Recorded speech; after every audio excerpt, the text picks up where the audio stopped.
Baik, saya lanjutkan ya. Tadi terputus. Jadi, transaksi untuk konsolidasi, gitu ya, pada saat tanggal konsolidasi atau tanggal beli, itu kita perlu memperhatikan aspek tiga hal ya. Yang pertama, bagaimana harga beli dibandingkan dengan fair value dan book value-nya, gitu ya. Nah, ada kemungkinan yang pertama itu sama, ketiga harga ini sama, gitu ya. Kemudian yang kedua tidak sama. Nah, kalau tidak sama, kita perlu cek ya, mana yang lebih tinggi ya, antara cost dengan book value, itu lebih tinggi mana, kita cek. Kemudian antara fair value dengan book value juga kita cek gitu ya. Bisa lebih tinggi, bisa lebih rendah. Itu yang kita bahas kemarin. Kemudian setelah bergabung, kan ada kemungkinan terjadi transaksi antara induk perusahaan dengan anak perusahaan. Itu istilahnya transaksi yang terjadi dalam satu rumah gitu ya. Dalam satu rumah, dalam satu keluarga terjadi transaksi. Nah, ini bagaimana gitu ya. Nah, di chapter ini kita pelajari transaksi-transaksi yang sifatnya resiprokal gitu ya. Transaksi antara induk dengan anak. Gitu ya. Jadi di chapter ini kita mempelajari tekniknya. Tadi ada langkah-langkahnya, ini saya review lagi ya. Langkah-langkahnya yang pertama, ketika kita melakukan penyusunan kertas kerja untuk konsolidasian, yang pertama kita harus adjustment dulu error ya, and omission ya. Jadi kalau ada error-error, ada perbaikan, kita adjustment dulu. Nah,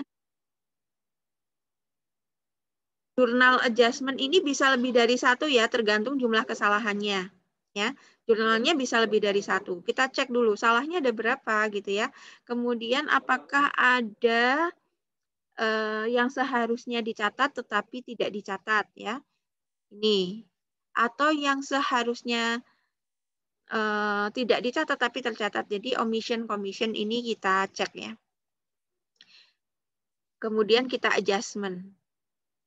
Ya. Adjustment, saya ingatkan lagi, adjustment bisa lebih dari satu, tergantung tingkat kesalahan atau perbaikan yang ingin dilakukan. Kemudian langkah yang kedua, eliminate intercompany profit and loss. Ya, kita eliminasi laba rugi antar perusahaan, gitu ya. Kita eliminasi dulu. Kemudian eliminate income and dividends from subsidiaries and bring investment account to its beginning balance. Ini ya.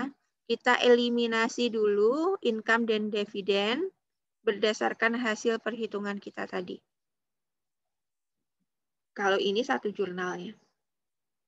Satu jurnal ini juga kalau ada pasti satu jurnal. Cuma yang nomor satu ini tergantung jumlah errornya ya. Kemudian nomor 4 ya, ini juga satu jurnal, record non-controlling interest in subsidiaries earning and dividends. Ya, ini satu jurnal. Kemudian yang kelima, eliminate reciprocal investment and subsidiaries equities balance. Ya, ini juga satu jurnal.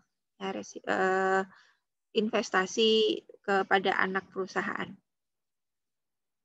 Ya, kemudian ini entry 5 ya. Ini hitungannya ya tadi ya, hitungan untuk investment, nilai investmentnya. Kemudian yang keenam, amortisasi. Ini amortisasi. Nah, ini juga satu jurnal ya. Yang kelebihan atas cost dengan book value itu nanti diamortisasinya di mana ini. Ya, tapi akun untuk memposting kelebihan itu bisa beberapa ya, seperti kemarin kan kelebihannya ada di aset tetap dan paten gitu ya, ada yang aset tetap dan mungkin aset yang lainnya, nah seperti itu. Kemudian yang ketujuh, nah transaksi pada reciprocal balance ini bisa lebih dari satu jenis transaksi gitu ya, jadi kita lihat, jadi di poin pertama dan poin ke-7 ini jumlah jurnalnya tergantung transaksinya. Ya, kalau yang ke-7 ini tergantung transaksi, kalau yang pertama tadi tergantung errornya ya. Seperti itu. Kejadiannya ya mencakup 7 hal itu ya. Jadi setiap kasus pasti merupakan salah satu bagian dari 7 item tadi. Gitu ya. Menjawab pertanyaan yang Mbak siapa tadi ya. Oke. Ada lagi mungkin sebelum ke yang bagian 3?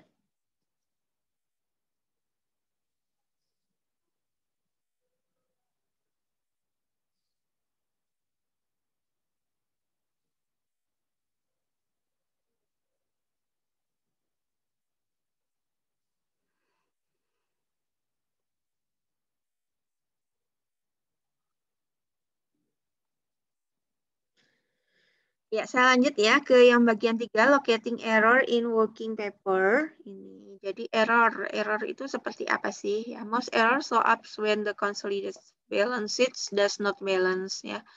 Jadi loh kok nggak balance gitu misalnya gitu ya. Berarti ada error gitu. Kita cek dulu errornya.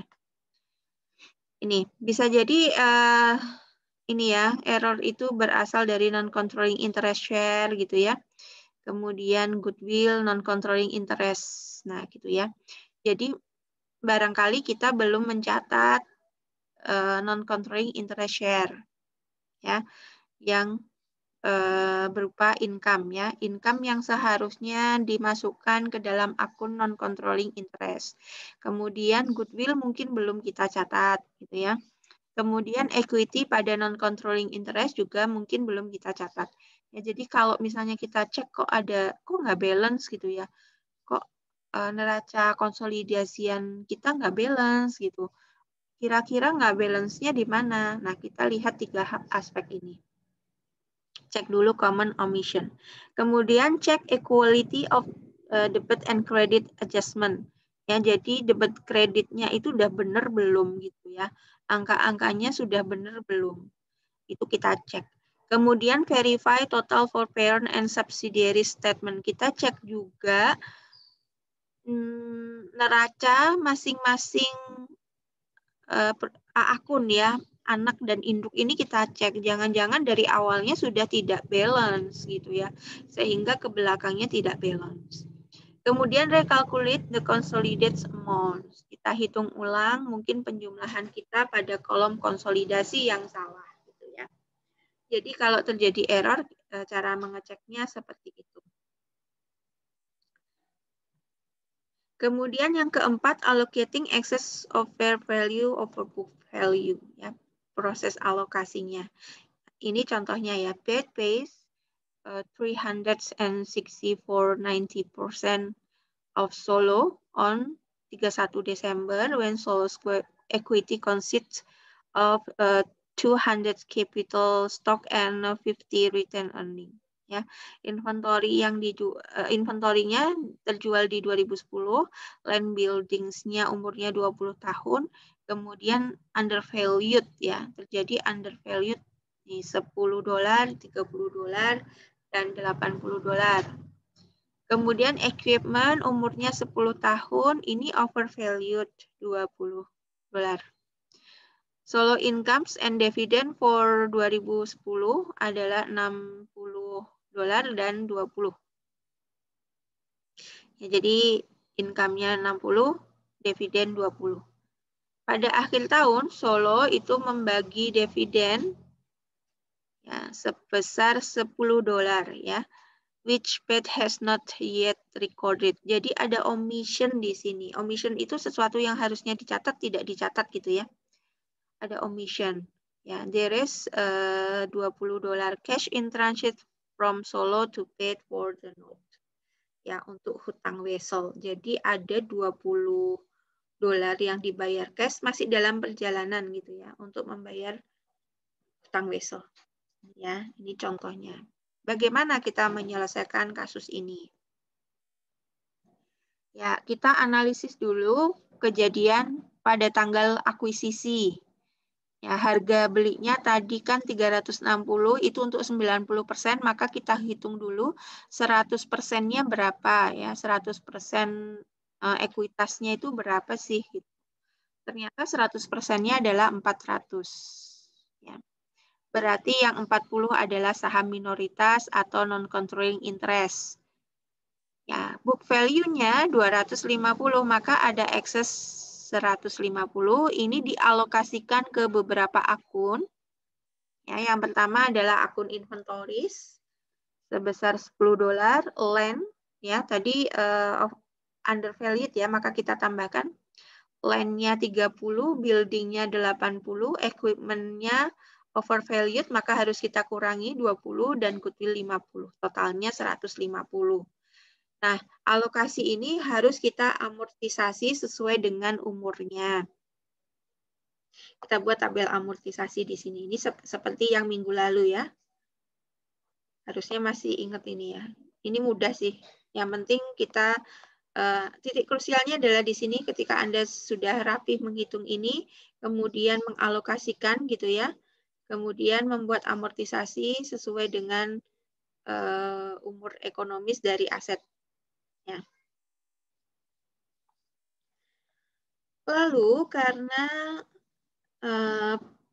induk perusahaan ini tidak 100%, maka kita juga harus bagi income dan dividennya kepada non-controlling interest ya. Nah ini ya, jadi income-nya kita pecah menjadi 2 untuk PAIDS dan NCI-nya. Kemudian dividennya juga sama, kita pecah 2, 90% untuk PAID dan 10% untuk kepentingan non-pengendali ini ya, non-controlling interest sebesar 10%. Lalu kita masuk ke 7 hal tadi. 7 hal yang harus di dibuat jurnal. Nah, tadi ada 2 error ya, ada 2 error.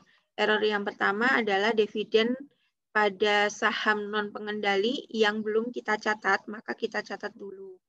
Kemudian ada cash in transit sebesar 20 yang belum kita catat. Nah, ini ya, adjust for error. Kemudian tidak ada transaksi profit and loss ya, maka kita tidak perlu eliminasi, tidak perlu buat jurnal eliminasinya. Kemudian income dan dividen dari subsidiary and bring investment account to its beginning balance. Ya, ini sesuai dengan perhitungan pembagian dividen tadi ya, dividen dan investment yang ada di sini. Nah, ini ya. Jadi angkanya sesuai di sini. Ini kita jurnal di sini. Ya, kemudian jurnal yang keempat adalah mencatat non-controlling interest in subsidiaries earning and dividend. Ya. Yang kelima, mengeliminasi investasi anak dan induk perusahaan, mengeliminasi induk ya, investasi induk ke anak gitu ya. Nih, jadi capital stock-nya kita debit, return earning-nya juga. Nah, ini adalah nilai kelebihan antara cost dengan fair value yang belum diamortisasi. Ya. Kemudian kreditnya investment pada solo dan non-controlling interest. Itu. Kemudian kita alokasikan ke aset yang tadi sudah kita hitung ya, kelebihan dan undervalued, overvalued-nya di mana saja nilai 150 itu. Ya. 150 digunakan untuk mengadjustment undervalued inventory, land, building, dan goodwill, serta mengadjustment overvalued yang terjadi pada equipment. Ya, total unamortized excess-nya adalah 150. Kemudian yang ketujuh, kita amortisasi, kita buat jurnal amortisasinya sesuai dengan tabel amortisasi dan mengeliminasi reciprocal balance-nya. Oke, seperti itu ya. Terus kita masukkan ke dalam worksheet sesuai dengan jurnal konsolidasi ya. Ada 7 ya, pokoknya ada 7 ya, ingat. 7 langkah itu apa saja gitu ya. Itu harus diingat. Silahkan nanti dibuat gambar yang besar gitu ya. 7 langkah eliminasi dan untuk proses konsolidasi itu apa saja gitu ya. Tuh. Kemudian dimasukkan ke sini angka-angkanya. Ini juga sudah latihan kan? Ya, Anda sudah latihan. Seperti itu. Oke, kemudian bagaimana cash flow-nya, membuat laporan cash flow-nya. Ini consolidate cash flow ya. The consolidated statement of cash flow is prepared from ini. Jadi kita siapkan dari balance sheets, beginnings and ending. Kemudian juga dari income statement ya. Jadi laporan laba rugi, hasil konsolidasian, dan informasi lain. Prosedurnya sama ya, sama dengan prosedur pembuatan statement of cash flow pada unconsolidated, sama persis ya.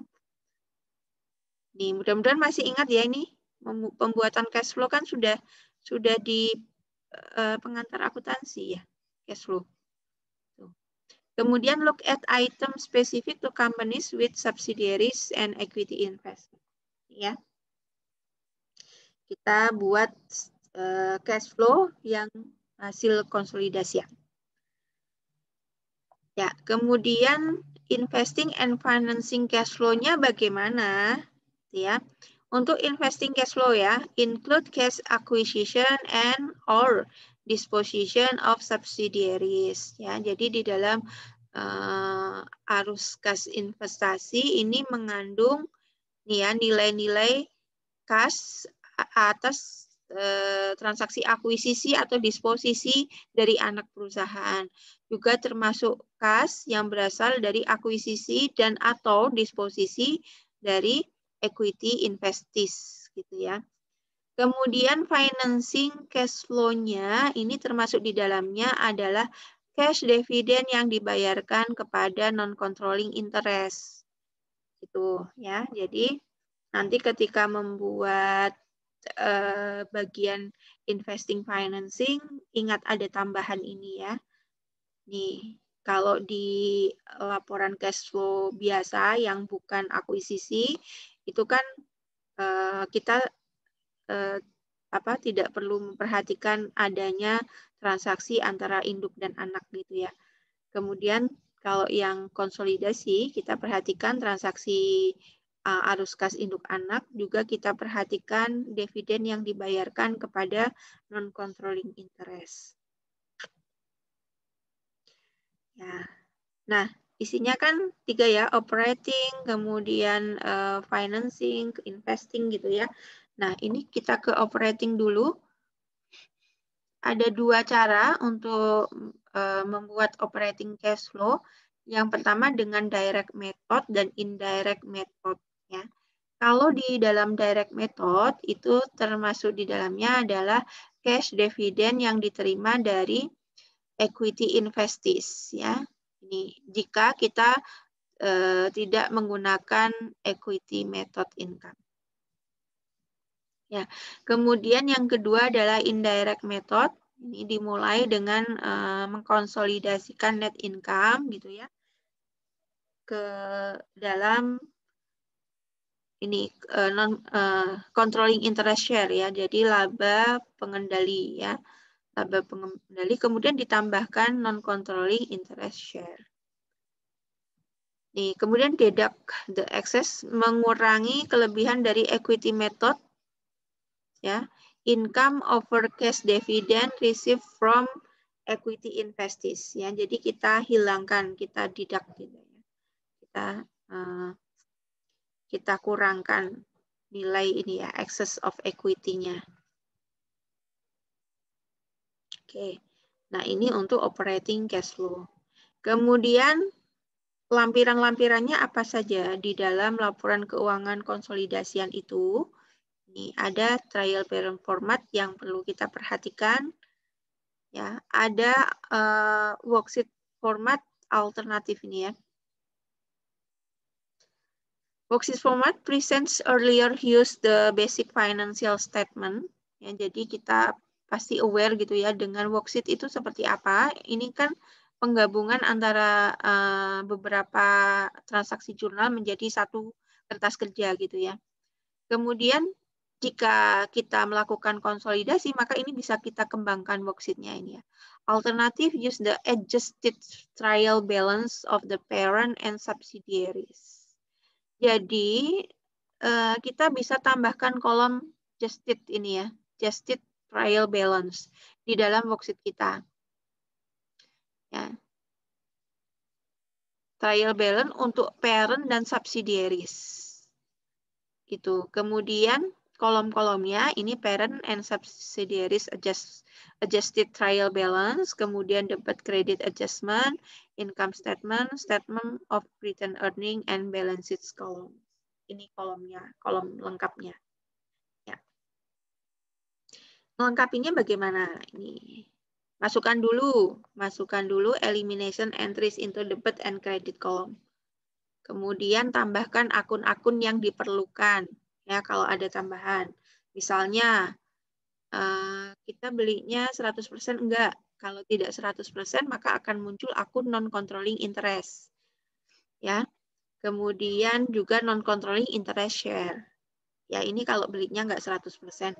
Nah, goodwill itu kita melihatnya adalah pada ini cost dibandingkan dengan book value, lebih tinggi mana gitu ya. Untuk menentukan ada goodwill atau tidak. Kemudian carry consolidates balance to income statement, return earning, or balance sheet column as appropriate ya. Jadi kita lengkapi kolom-kolom income statement, return earning, kemudian balance sheet seperti pada biasanya yang kita lakukan ketika kita melengkapi kertas kerja. Kemudian move consolidate net income or controlling interest share to retained earning. Ya, pindahkan ini ya. Pindahkan net income-nya itu pindahkan ke akun controlling interest share. Ini net income atau controlling interest share dipindahkan ke saldo laba ini ya atau retained earning. Kemudian pindahkan ending return earning to the balance sheets. Ya, pindahkan angka yang ada di akun return earning ke balance ya atau ke neraca saldo. Ya. Jadi ini adalah langkah-langkahnya secara teknis. Kalau dihafalkan pusing, ini harus benar-benar dipraktekkan, kita bikin kolom, kita buat jurnalnya dan kita pindah-pindahkan. Nah, gitu. Ya, ada pertanyaan?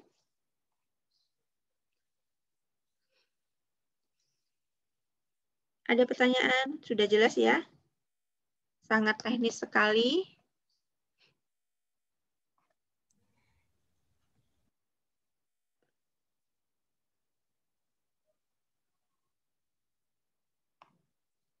Oke, ada pertanyaan nggak? Kayaknya cukup dulu, Bu. Ya, sudah praktek ya Anda? Belum ada yang kumpulkan tugas prakteknya dia. Baru main mapping ya. Nah, kita coba pemahaman kita sudah paham benar atau belum. Kita coba latihan soalnya.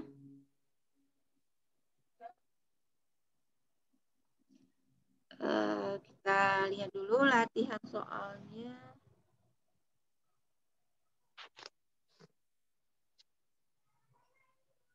Sebentar ya.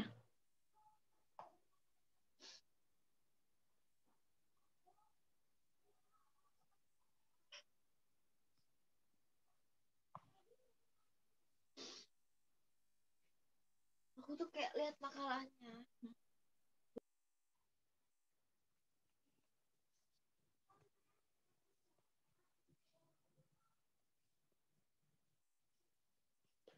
Chapter 4 latihan soal itu ada di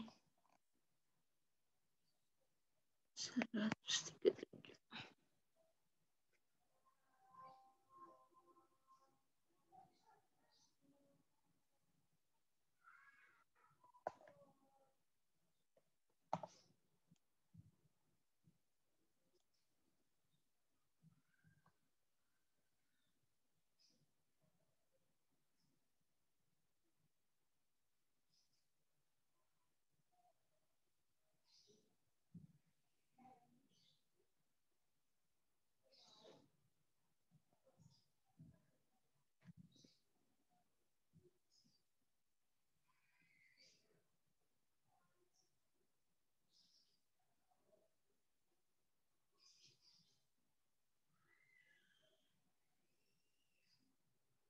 Nah, coba Anda kerjakan ini ya. Soal P42 yang ada di halaman berapa ini?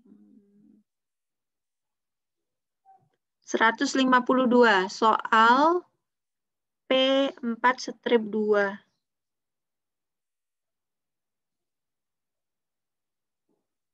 P4 strip 2 dan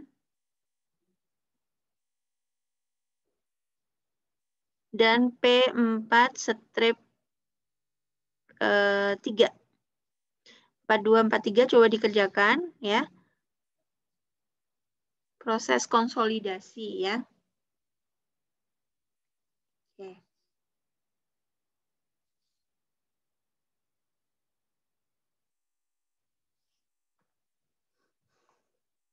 Ada pertanyaan? 2 soal ya. Kita akan latihan 2 soal.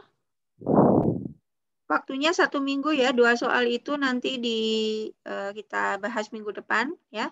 Minggu depan kita masih bahas di chapter 4 ini ya. Jadi minggu depan hanya bahas latihan soal.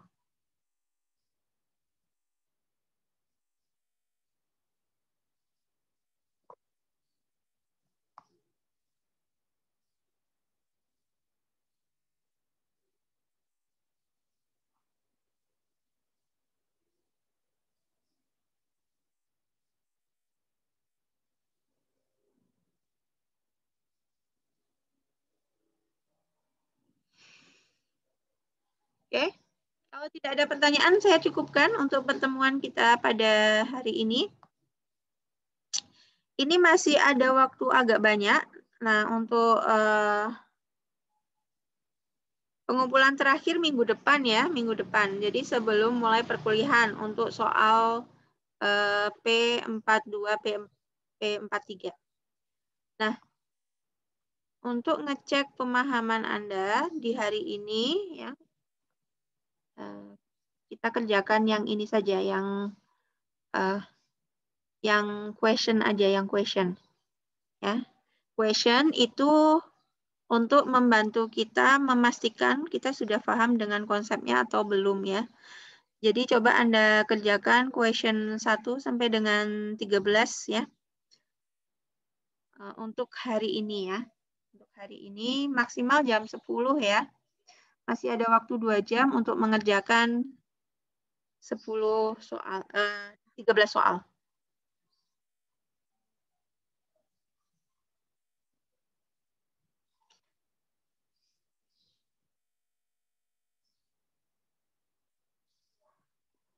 Oke, ada pertanyaan?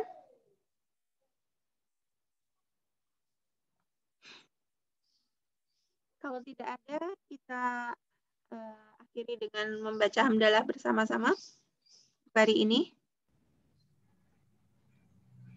Alhamdulillahirrabbilalamin.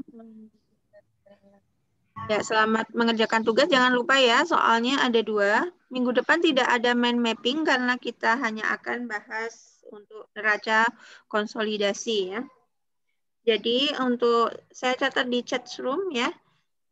Untuk hari ini tugas yang dikumpulkan pukul 10 ya. Itu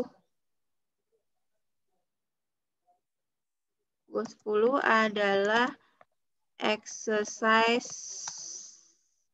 1 sampai 13 di halaman 148. Di halaman 148. Ini adalah cek pemahaman ya. Fungsinya adalah untuk cek pemahaman.